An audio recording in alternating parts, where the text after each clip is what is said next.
Hello, എല്ലാവർക്കും പുതിയൊരു വീഡിയോയിലേക്ക് സ്വാഗതം. ഇന്നത്തെ റെസിപ്പി എന്ന് പറയുന്നത് അടദോശയുടെ റെസിപ്പിയാണ്. ചിലർക്കെങ്കിലും അറിയായിരിക്കും, അറിഞ്ഞുകൂടാത്തവർക്കായിട്ടാണ്.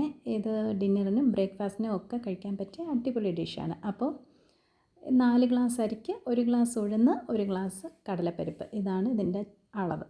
അപ്പം കഴുകി വൃത്തിയാക്കി വെച്ചിരിക്കുന്ന അരി ഞാനൊരു മിക്സിയുടെ ജാറിൽ ചേർക്കുന്നുണ്ട്. അതിൻ്റെ കൂടെ അല്പം മുളക് പൊടി എരിവിനനുസരിച്ച് അവരവരുടെ എരിവിനനുസരിച്ച് ചേർത്ത് കൊടുക്കണേ. നല്ലപോലെ അരച്ചെടുക്കണേ. കുറച്ച് ലൂസായിട്ട് അരച്ചെടുക്കണേ. കാരണം നമ്മൾ ഉഴുന്നും കടലപ്പരിപ്പും ചേർക്കുമ്പോൾ മാവ് കുറച്ച് കട്ടിയാകും. അപ്പോൾ അതുകൊണ്ട് ഇത് നല്ല ലൂസിൽ അരച്ചെടുക്കണം. ആവശ്യത്തിന് കുറച്ച് കൂടുതലായിട്ട് വെള്ളം ചേർത്ത് തന്നെ അരയ്ക്കണം. ഞാനിപ്പോൾ ഒഴിക്കുമ്പോൾ തന്നെ നിങ്ങൾക്കറിയാം അതിന് എത്ര ഈസി ഫ്ലോ ആയിട്ടാണ് പാത്രത്തിലോട്ട് വീഴുന്നതെന്ന് നിങ്ങൾക്ക് മനസ്സിലാവും.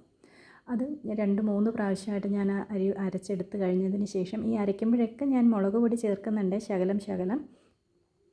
കടലപ്പരിപ്പിൻ്റെയും ഉഴുന്നിൻ്റെയും കൂടി നമുക്ക് ചേർക്കേണ്ട കാര്യമില്ല. ചെറുതായിട്ട് നമുക്കതൊന്ന് ക്രഷ് ചെയ്തല്ല, ഒരു ക്രീമി ആയിട്ട് അരച്ചെടുത്താൽ മതി. നല്ലപോലെ നമ്മുടെ ദോശമാവിനൊക്കെ അരയ്ക്കുമ്പോൾ നല്ലപോലെ അരയണമെന്നില്ല.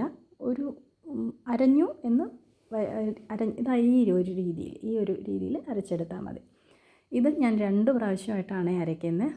ആദ്യം ഒരിക്കൽ അരച്ച് ചേർത്ത് കൊടുക്കുന്നുണ്ട്, രണ്ടാമത് വീണ്ടും ഞാനത് അരച്ച് ഇതിൻ്റെ കൂടി ചേർക്കുന്നുണ്ട്. ഇതിന് ആവശ്യമായത് നമ്മൾ ഇത് മാത്രമല്ല, നമുക്കിതിന് ആവശ്യമായിട്ട് സവാള, പച്ചമുളക്, ഒരു 4-5 പച്ചമുളക്, 2 സവാളയാണേ, 2 മീഡിയം സൈസ് സവാള, പച്ചമുളക്, കറിവേപ്പില, ഇഞ്ചി, ഇത് ഇത്രയും ചേർത്ത് കൊടുക്കുക. അതിൻ്റെ കൂടെ കായപ്പൊടി, പിന്നെയുള്ളത് തേങ്ങ നമ്മൾ ചേർക്കുന്നതിനനുസരിച്ച് നല്ലൊരു ടേസ്റ്റും ഫ്ലേവറും ഒക്കെ കൊടുക്കുക. നമ്മൾ എത്രത്തോളം തേങ്ങ ചേർക്കുന്നോ അത്രയും ടേസ്റ്റ് കൂടും. ഇപ്പം നമ്മളിതൊക്കെ ഇത് ഇന്ന് മീൻസ് നമ്മളിപ്പം രാത്രിയത്തെ ഡിന്നറിനാണ് ഇത് പ്രിപ്പയർ ചെയ്യുന്നതെങ്കിൽ ഇത് അപ്പം തന്നെ അരച്ച് അപ്പം തന്നെ മീൻസ് നമ്മൾ വൈകുന്നേരത്തേക്ക് അരി കുതിരായിട്ട് രാത്രി അരച്ച് രാത്രി തന്നെ ഇത് തീർക്കണം. അല്ലെങ്കിൽ പിറ്റേ ദിവസം ഇരുന്ന് പുളിക്കും പെട്ടെന്ന്. നമ്മൾ ഈ സവാള, തേങ്ങ ഇതൊക്കെ ചേർക്കുന്നുണ്ടേ പുളിക്കും. അതുകൊണ്ട് നമ്മൾ അന്നത്തെ ഒരു ആവശ്യത്തിനേക്ക് മാത്രമായിട്ട് റെഡിയാക്കി എടുക്കുക. ഇപ്പം നമ്മൾ ചേരുവകളെല്ലാം ചേർത്തു, ആവശ്യത്തിന് വെള്ളവും ചേർത്ത് നന്നായിട്ട് കലക്കി യോജിപ്പിച്ചതിന് ശേഷം രണ്ടാമത് വേണം ഈ കായപ്പൊടി ചേർത്ത് കൊടുക്കാൻ, അല്ലെങ്കിൽ കട്ട പിടിക്കുക ഇവിടെയായിട്ട്. അതും നന്നായിട്ട് കലക്കി യോജിപ്പിച്ചതിന് ശേഷം അതിലേക്ക് ആവശ്യത്തിന് ഉപ്പും, വെള്ളം വേണമെങ്കിൽ നമുക്ക് ആവശ്യത്തിനനുസരിച്ച് ചേർക്കാം കേട്ടോ. ഇപ്പം ഞാൻ കലക്കുമ്പോൾ നിങ്ങൾക്ക് മനസ്സിലാവും ഇതിൻ്റെ എങ്ങനെയാണെന്ന്.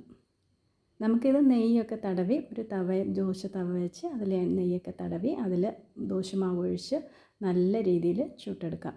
നെയ്യ് ഒഴിച്ച് കഴിക്കുമ്പോൾ കുറേ കൂടി നല്ല രുചിയാണ്. എണ്ണയെക്കാളും രുചി നെയ്ക്കാണ്. ഇല്ലെങ്കിൽ എണ്ണയായാലും കുഴപ്പമൊന്നുമില്ല. അപ്പോൾ ഈ റെസിപ്പി നിങ്ങൾക്ക് എല്ലാവർക്കും ഇഷ്ടപ്പെടുമെന്ന് ഞാൻ വിശ്വസിക്കുന്നു. ഒന്ന് വീട്ടിൽ ട്രൈ ചെയ്ത് നോക്കിയിട്ട് പറയുക. ഇത് നല്ലപോലെ തവയിൽ അങ്ങോട്ടും ഇങ്ങോട്ടും മറിച്ചിട്ട് കഴിക്കുമ്പോൾ അടിപൊളി ടേസ്റ്റാണേ. അപ്പം ഇന്നത്തേക്ക് ഇത്രയേ ഉള്ളൂ. ടാറ്റാ, ബൈ.